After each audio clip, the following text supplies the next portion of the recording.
الکریم الصلاۃ والسلام علیک یا رسول اللہ الصلاۃ والسلام علیک یا حبیب اللہ وعلی آلک و اصحابک یا رسول اللہ صلی اللہ علیہ وسلم۔ ترک دنیا و مذمت دنیا، یہ بیان ہے اور قرآن مجید میں دنیا کی مذمت اور دنیا سے توجہ ہٹا کر آخرت کی طرف آخرت کی جانب مائل کرنے کے لیے بے شمار آیات ہیں، بلکہ انبیاء کرام علیہم السلام کی بعثت کا یہی سبب یہی چیز تھی۔ قرآن مجید کی آیات اتنی مشہور ہیں کہ یہاں ان کے ذکر سے صرف نظر کر کے صرف بعض احادیث ذکر پر ہی اکتفا کرتا ہوں۔ یعنی قرآن پاک میں بہت ساری آیات ہے جس میں دنیا کو ترک کرنے کو کہا گیا، آخرت کے لوگوں کو متوجہ کرنے کو کہا گیا، اور یہیں تک نہیں بلکہ انبیاء علیہ الصلوۃ والتسلیم آئے تو دنیا میں لوگوں کو یہی سمجھایا کہ لوگوں یہ دنیا کی جو زندگی یہ ہمیشگی نہیں، آخرت میں دھیان دو، اور کہتے کہ ہم جو ہے قرآن پاک کی آیات کو بہت مشہور ہیں، ہم ایک نظر کرتے ہیں اور صرف احادیث پر ہم جو ہے اکتفا کرتے ہیں، یعنی احادیث بیان کی جا رہی ہے۔ اب سنیے چند حدیث پاک سنیے جو میرے آقا نے دنیا کے مذمت کے بارے میں ارشاد فرمایا۔ مروی ہے کہ حضور صلی اللہ علیہ وسلم کا ایک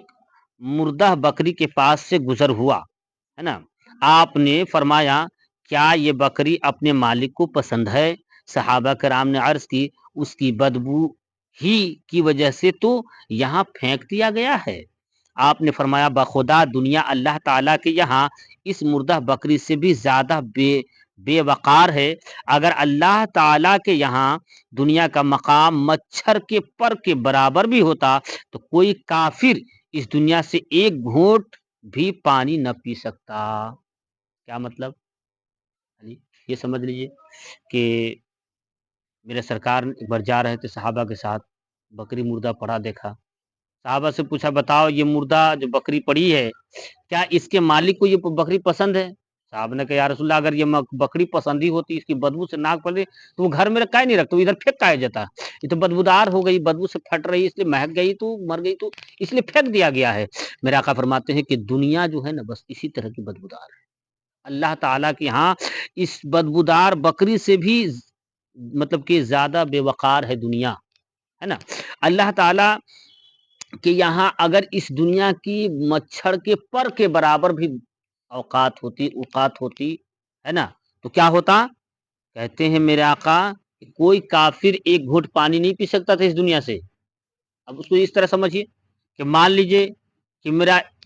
میری ایک زمین ہے یا میرا ایک موبائل لے لیجیے، ہم نے موبائل کو پھینک دیا، جادو رکھ دیا، اب رکھ دیا آدمی، اب کوئی بھی آ رہا ہے یوز کر رہا ہے، کیا لینا ہے، ہم کو کوئی مطلب ہی نہیں، تو آ رہا اپنا، کیونکہ میری نظر میں اس کی کوئی حیثیت ہے نہیں، ہماری نظر بہت اللہ تعالیٰ یہی وجہ ہے کہ دنیا میں کافر لوگ پانی پی رہے ہیں، جی رہے ہیں، عائش کر رہے ہیں، موج کر رہے ہیں، کیونکہ اللہ کے اس کی کوئی عزت نہیں ہے۔ اب دنیا اگر ہم نے پتا جاؤ تم جو کرنا اس میں کرو، کھاؤ پیو پکاؤ، جو کرنا کرو، اللہ تعالیٰ کی کوئی جس دنیا کے لیے ہم لوگ ذکر کر رہے ہیں یہ ہے حیثیت، یعنی ایک بدبودار کی طرح رب کے یہاں۔ اور پھر حضور صلی اللہ علیہ وسلم نے فرمایا کہ دنیا مومن کے لیے قید خانہ ہے اور کافر کے لیے جنت، کیا دنیا مومن کے لیے قید خانہ ہے اور کافر کے لیے جنت ہے۔ مزید فرمایا دنیا ملعون ہے، یعنی دنیا پہ لعنت بھیجی گئی ہے، اور پھر آقا فرماتے ہیں کہ اس کی ہر وہ چیز ملعون ہے جو اللہ کے لیے نہ ہو، دنیا کی ہر چیز وہ ملعون ہے جو اللہ کے لیے نہ ہو، یعنی جو چیز دنیا میں اللہ کے لیے نہ ہو وہ سب کو سب ملعون ہے، کیونکہ دنیا ہی خود ملعون ہے۔ اگر کوئی کام انسان کر رہا ہے اللہ کے لیے ہے تو وہ ملعون نہیں ہے، لیکن بقیہ جتنی بھی چیزیں وہ سب کے سب ملعون ہے، لعنتی ہے، سب پہ لعنت بھیج جائیں گے۔ اب حضرت ابو موسیٰ اشعری رضی اللہ عنہ سے مروی ہے کہ حضور صلی اللہ علیہ وسلم نے فرمایا کہ جس نے دنیا سے محبت کی اس نے آخرت کو نقصان پہنچایا، اور جس نے آخرت سے محبت کی اس نے دنیا کو درخار اعتنا نہ سمجھا، تو تم فانی دنیا پر باقی رہنے والی چیز کو ترجیح دو، اس لیے کہ دنیا فانی ہے اور باقی رہنے والی آخرت کی زندگی ہے، اس پہ آدمی کو ترجیح دینا چاہیے۔ اور دنیا کیا ہے، دنیا سے محبت نہیں کرنی چاہیے، کیونکہ دنیا سے محبت کرنا یعنی آخرت کو نقصان پہنچانا ہے۔ اب دنیا سے محبت کرنے کا کیا مطلب ہوتا ہے؟ دنیا سے محبت کرنے کا مطلب یہ ہے، ہم یہ نہیں کہتے کہ آپ رزق نہ کمائیے، ہم یہ نہیں کہتے کہ رزق حلال نہ کھایا جائے، بلکہ سب کچھ کیا جائے جو جائز ہو، شریعت نے جائز کنڈیشن قرار دیا۔ قید خانہ کا کیا مطلب ہوتا ہے؟ قید خانہ کا مطلب یہی ہوتا ہے کہ آدمی جب چہار دیواری میں قید ہو جاتا ہے تو اس کے لیے سب کچھ کی آزادی ہوتی ہے، لیکن چہار دیواری کے اندر کھائے گا ضرور، لیکن وہی جو وہاں ملے گا، سوئے گا وہیں پر جہاں اس کو ملے گی، جو چیز ملے گی وہیں پر سب کچھ کرے گا، چونکہ قید خانہ اس طرح مسلمانوں کے لیے دنیا قید خانہ۔ آپ کہتے ہیں ہم کیا کریں حضرت؟ ارے بھائی کوئی قید خانے میں ہو تو آپ کو روکا گیا شراب نہیں پیا، آپ کو روکا گیا زنا نہیں کرے، آپ کو روکا گیا جوا نہیں کھیلا، آپ کو روکا گیا کہ آپ کسی کی غیبت نہ کرے، چغلی نہ کرے، آپ کو روکا گیا کسی پر تہمت نہ لگائے، آپ کو روکا گیا کہ حرام سے آپ بچے۔ ہاں آپ کو کہا گیا کہ جائز چیزیں کھائیے، کھانے کا طریقہ ہے، مطلب کہ صحیح طریقے سے سونے کا بھی طریقہ ہے، مصطفیٰ نے سونے کا طریقہ بتایا، مصطفیٰ نے کھانے کا طریقہ بتایا، مصطفیٰ نے جو ہے اٹھنے بیٹھنے بات چیت کرنے کا آداب، میاں بیوی کے ساتھ حسن و سلوک، بچوں کی پرورش، مطلب کہ یہ ساری چیزیں میرے مصطفیٰ نے بتائی۔ خرید و فروخت کرنا ہے، تجارت کا میدان ہے، آپ جو ہے جانور کی پال رہے ہیں یا آپ جائیداد کھیتی باڑی کا معاملہ، وہ سب چیز میرے سرکار نے فرمایا آپ اس حساب سے آپ سب کچھ کیجیے نا، جس طریقے سے تو یہ۔ اور کافروں کے لیے کیا ہے؟ دنیا جنت۔ اب ظاہر سی بات جس کے لیے جنت ہوگا تو جنت میں ہر چیز چاہیے نا، تو آج کافروں کو اس لیے آرام ملتا ہے، وہ مال پر مال جمع کیے جا رہا ہے، جب چونکہ اس کے لیے یہی جنت ہے، کیونکہ میدان قیامت یہ نہیں کہتے رب نے تو نے مجھے پیدا کیا تو ہم کو کیا دیا، تو کہے نا رب یار تم دنیا میں کیا نہیں کمایا، تمہارے پڑوس میں ایک غریب مومن بندہ تھا جس کو تم ستاتے تھے، وہ بیچارہ سوکھی روٹی کھا کھا کر زندگی بسر کے لیے میری عبادت نہیں چھوڑا، تم تو عیش سے کھاتے تھے، اسی میں سوتے تھے، پلنگ تم کو سب کچھ تم تو جانتے چکے ہیں، اب کیا چاہیے تم کو؟ تو یہ دنیا کیا ہے؟ مومنوں کے لیے قید خانہ ہے، کافروں کے لیے جنت ہے۔ پھر سنیے ایک روایت سنیے، اور بڑی اچھی فرمان نبی کہ دنیا کی محبت ہر برائی کی بنیاد بھی ہے، دنیا کی محبت ہر برائی کی بنیاد ہے۔ اگر دنیا سے آپ محبت کیجیے گا تو ہر برائی کا دروازہ کھولے، مثلا اگر آپ نے دنیا سے محبت کیا، دنیا میں کیا نہیں ہے، آپ دنیا سے محبت کیجیے گا تو آپ جو دنیا کی طرف بھاگیے گا، تو دنیا میں کہے گا لوگ یہی کہیں گے ارے زندگی ہے جتنا کھانا ہے کھا لو، جو کرنا ہے کر لو، یہ دنیا ادھر بھاگتے چلیے۔ پھر حضرت ابوبکر رضی اللہ عنہ کی اشک باری کیا ہے؟ حضرت زید ابن ارقم رضی اللہ عنہ سے مروی ہے کہ ہم حضرت ابوبکر صدیق رضی اللہ عنہ کے مکان پر بیٹھے ہوئے تھے، آپ نے پانی منگوایا تو پانی اور شہد حاضر کیا گیا، آپ نے اسے منہ کے قریب لے گئے، آپ جب اسے منہ کے قریب لے گئے تو بے اختیار رونے لگے، یعنی اور یہاں تک کہ پاس بیٹھے سب صحابہ بھی رونے لگے۔ کچھ دیر کے بعد آپ نے پھر پینے کا ارادہ فرما، مگر شہد اور پانی دیکھ کر پھر دوبارہ رونے لگے، یہاں تک کہ سب صحابہ کرام نے خیال کیا کہ شاید ہم اس گریہ کی وجہ سے دریافت نہیں کر سکیں گے۔ جب آپ نے اپنے آنسو صاف کیے تو صحابہ کرام نے عرض کیا اے خلیفۃ الرسول، آپ کے رونے کا باعث کیا تھا؟ آپ نے فرمایا ایک مرتبہ مجھے رسول صلی اللہ علیہ وسلم کی ہمراہی کا شرف نصیب ہوا، سبحان اللہ، آپ اپنے جسم مبارک سے کسی نظر نہ آنے والی چیز کو دفع فرما رہے تھے، میں نے عرض کیا حضور آپ کس چیز کو ہٹا رہے ہیں؟ آپ نے فرمایا میرے پاس ابھی دنیا آئی تھی، میں نے اسے کہا مجھ سے دور رہو، وہ لوٹ گئی اور یہ کہہ کر گئی ہے کہ آپ نے مجھ سے کنارہ کش فرما لی ہے، مگر بعد میں آنے والے ایسا نہیں کر سکیں گے۔ یعنی صدیق اکبر کیا ہے؟ ایک بار بیٹھے ہوئے تھے صحابہ، حضرت زید بن ارقم اس کی راوی ہے، فرماتے ہیں ہم صحابہ کرام بیٹھے ہوئے تھے صدیق اکبر انہیں کے مکان پر بیٹھے ہوئے تھے، تو صدیق اکبر نے پانی منگوایا پینے کو، تو کچھ لوگ پانی اور شہد آپ کو پیش کیا، جب آپ نے پانی اور شہد دیکھا تو بہت بے اختیار رونے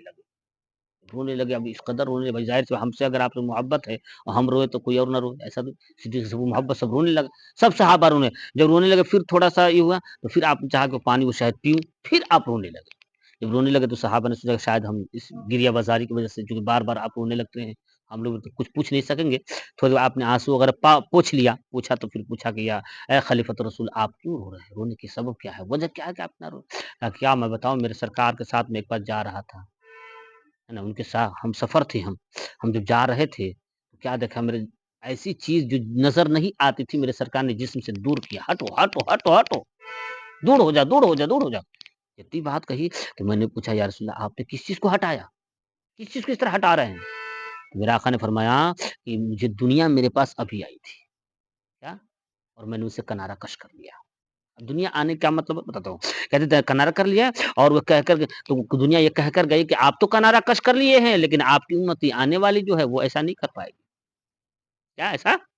نہیں کر پائے گی۔ اب دیکھ لیجیے کیا مطلب دنیا کیسے آئی تھی؟ دنیا جب آتی ہے تو خواہشات بڑھ جاتے ہیں، ظاہر سی بات جس کی خواہشات بڑھ جائیں گی، جس کی خواہشات بڑھیں گی تو وہ ظاہر سی بات ہے وہ آج کیا ہوتا ہے نا، نماز پڑھ کے بھی آدمی جو جھوٹ بول جاتا ہے، نماز پڑھ کے بھی آدمی چغلی کر لیتا ہے، نماز پڑھ کے بھی آدمی حرام کھا لیتا ہے، نماز پڑھ کے بھی آدمی سود لے رہا ہے، نماز پڑھ کے بھی آدمی جو ہے مطلب کہ ایک دوسرے کی چغلی چماری کر دے رہا ہے، نماز پڑھ کے بھی آدمی شراب پی لے رہا ہے، نماز پڑھ کے بھی آدمی جو ہے اپنے ماں باپ کو ستا لے رہا ہے، ماں نماز پڑھ کے بھی آدمی جو ہے اپنے بڑے بزرگوں کو گالیاں بک دے رہا ہے، نماز پڑھ کے بھی کسی کا احترام نہیں کر پا، یہ سب کیا معاملہ ہے؟ یہ سب ایسا نہیں ہے، بلکہ کنارہ کش کرنے میرے سے سب خواہش ہٹو، کوئی خواہش نہیں آئے گی۔ آج میری خواہش کرتی ہے، ہم ابھی کھانا کھائے ہوئے ہیں،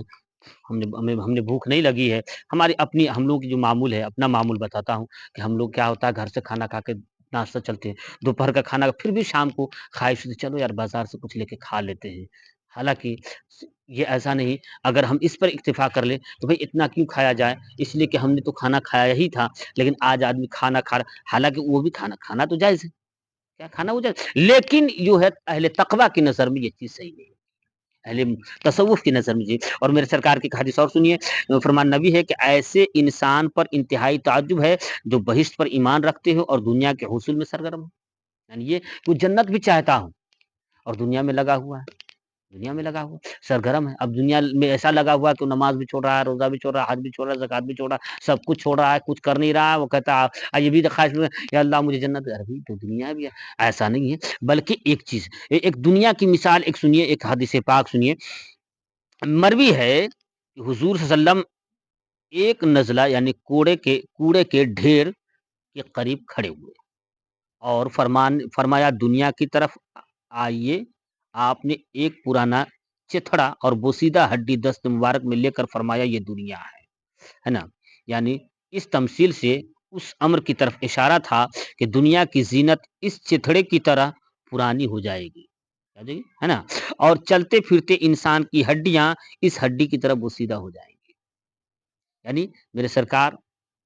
ایک کوڑے کے ڈھیر پہ کھڑے ہو گئے، دیکھا کہ وہاں کوڑا کا ڈھیر کیا ہوتا ہے، کوڑا میں وہی چتڑا پرانا ادھر ادھر کا پھینکا سامان، کوڑے ڈھیر کھڑے ہو گئے اور وہاں سے آپ نے جب کھڑے ہوئے اور فرمایا کہ دنیا کی طرف آئیے اور دکھایا کہ دیکھو ایک پرانا چتڑا اٹھایا، ایک بوسیدہ ہڈی اٹھائی، بولے کہ دیکھو دنیا کی مثال یہی ہے، یہ 10 مبارک میں لکھا ہے، فرمایا کہ دنیا یہ دنیا ہے، مطلب یعنی انسان جسے آپ آج جوانی ہے،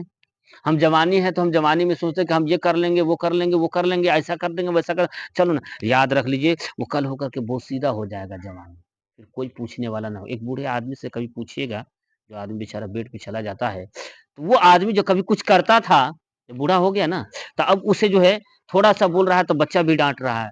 تھوڑا سا بول رہا ہے تو بیٹی بھی ڈانٹ دے رہی، بہو بھی ڈانٹ دے، آپ ایسا کیوں بولتے ہیں جی، آپ بوڑھے ہو گئے، آپ ایسا کیوں، جبکہ وہ جانتا نہیں کہ کیا وہ ایک بوسیدہ کپڑے کی طرح ہٹا یار کہیں سائڈ، ارے بکر بکر کرنے کی ان کی عادت ہے، چھوڑ دو یار چلو اپنا کام، ایسا ہوتا ہے ہر گھر میں ہوتا ہے، ہم لوگ بھی کبھی کبھی کیا ہے ہم لوگوں نے، ایسا ہوتا ہے۔ یہ کیا ہے، ایک کہا کہ ایک بوسیدہ کپڑے کی طرح آپ ہو جاؤ گے، جو مطلب کوئی کام کرے، ضرورت پڑا تو یوز کر لیں گے نہیں تو پھینک دیں، اگر ضرورت پڑا تو یوز کر، مطلب اس کے نام سے بینک بیلنس ہے تو پھر یوز کر لیتا ہے، یوز کر لیا، یہ کی مثال ہے، یوز کر لیتا ہے پھر ویسے ہر سائڈ کر دے رہا ہے نا، اور پھر کہا کہ اس انسان کی بھی ہے اور وہ بھی کیا ہے جو اپنے جوان دکھاتا ہے ہم بہت بڑی یہ ہیں، ایک دن ایسا ہو کے مر جائے گا، یہ ہڈی دیکھ رہے ہو نا پرانی ہڈی بوسیدہ ہڈی، اس ہڈی کی طرح ہو جائے گا، اس کی بھی ہڈی اسی طرح ہو جائے گی، جسم تو رہے گا ہی نہیں، میرا ہو چاہے کسی کا بھی، ایک دن ایسا آنے والا ہے کہ وہ سب کچھ ختم ہو جائیں گے، وہ ہڈی رہ جائے گی صرف، اور مٹی نے چاہا تو اسے بھی کھا لیا، وہ سب کے سب ختم ہو جائے، پھر کس چیز کے لیے ہم اترا رہے ہیں، یہ ساری چیزیں یہ باڈی جس کے لیے ہم ایک سے ایک لوشن لگاتے ہیں، ہم ایک سے کریم لگاتے ہیں، ایک سے ایک ساری چیزیں کرتے ہیں، ہم جس کے لیے سے دنیا میں بناؤ سنگار سب کچھ کرتے ہیں، جس جسم کے لیے، یہ جسم جانتے کس کا ہے، مٹی کا خوراک ہے، کیڑے مکوڑے کا خوراک بن جائے گا، یہ ہے کیا چیز، تو پھر اس سے بہتر نہ ہے کہ جتنا وقت ہم اپنے بدن کو سنوارنے میں لگاتے ہیں اتنا وقت ہم اپنے آخرت کو سنوارنے میں لگا دے آدمی، اس زیب و زینت کو چھوڑ کر دنیا کی آخرت کی زیب و زینت میں آدمی لگ جائے، یعنی اتنے وقت میں اللہ کا ذکر کر لے، وہ ایسا نہیں ہے کہ آدمی صاف ستھرا رہنا میرے سرکار کی سنت ہے، یہ نہیں کہتے صاف ستھرا، لیکن اس کا ایک طریقہ آج کیا ہے، دیکھیے میرے سرکار کی حدیث اور سنیے، فرمان نبی کہ دنیا سبز خوش آئند اور شیریں، یعنی دنیا ہری بھری بھی ہے اور میٹھی ہے،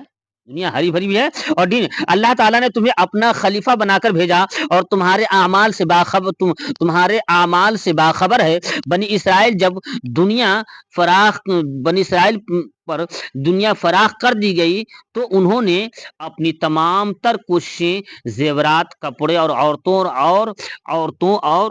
اطریت کے لیے وقف کر دی اور ان کا انجام تم نے دیکھ لیا. کیا مطلب؟ میرا آقا فرماتے ہیں دنیا کیا ہے؟ سبز بھی ہے، شیریں میٹھی بھی ہے، ہرا بھرا بھی ہے نا. اور اللہ تعالیٰ نے آپ کو اپنا خلیفہ بنا کر بھیجا انسان چونکہ بیکار اور تمہارے اعمال سے اللہ تعالیٰ باخبر ہے. یعنی آپ کے عمل کو رب جانتا ہے، سب کچھ کی خبر رکھتا ہے نا کہ آپ کیا کر رہے ہیں کیا کریں گے ہے نا. اور بنی اسرائیل پر جب دنیا فراخ کر دی گئی تو کیا ہوا؟ انہوں نے اپنی تمام تر کوشش کس میں لگا دی؟ زیب و زینت میں لگا دی، کپڑوں میں لگا دی. اور آج دیکھ لیجیے بنی اسرائیل کو دیکھ لیجیے، دنیا کے لیے وہ نہ جانے کیا سے کیا کر رہا ہے، سب پہ بمباری کر رہا ہے، سب کو مارے جا رہا ہے، سب کو ڈھایا جا رہا ہے کیونکہ وہ دنیا ہی کے لیے سب کچھ کیا جا رہا ہے. اس طریقے سے آسنی اس زمانے چلا رہا ہے نا. اب مطلب کہ حضرت موسیٰ منو سلوا جیسا کھانا ملا تو کہا ہے موسیٰ علیہ السلام یہ کام منو سلوا بار بار ایک حلوہ کھاتے ہیں ہم،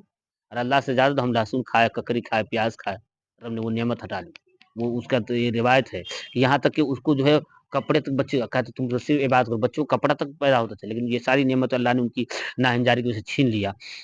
اب دنیا نے دیکھا کہ فرعونوں کے ساتھ کیا ہوا، دنیا نے دیکھا اور مطلب کہ یہودیوں کے ساتھ کیا ہوا اور آج بھی ہو رہی ہے. تو کہنے کا مطلب یہ ہے کہ یہ اور اسی پر اعلیٰ حضرت نے ایک شعر بھی کہی تھی، امام حضرت کا اعلیٰ حضرت کا وہ شعر ہے کہ شہد دکھائے زہر پلائے قاتل ڈائن شوہر کش. شہد دکھائے زہر پلائے قاتل ڈائن شوہر کش، اور اس مردار پہ کیا للچانا یہ دنیا دیکھی بھالی ہے. یعنی یہ دنیا کیا ہے؟ شہد دکھاتی ہے، زہر پلا دیتی ہے، قاتل بھی ہے، ڈائن بھی ہے اور شوہر کو مارنے والی بھی ہے.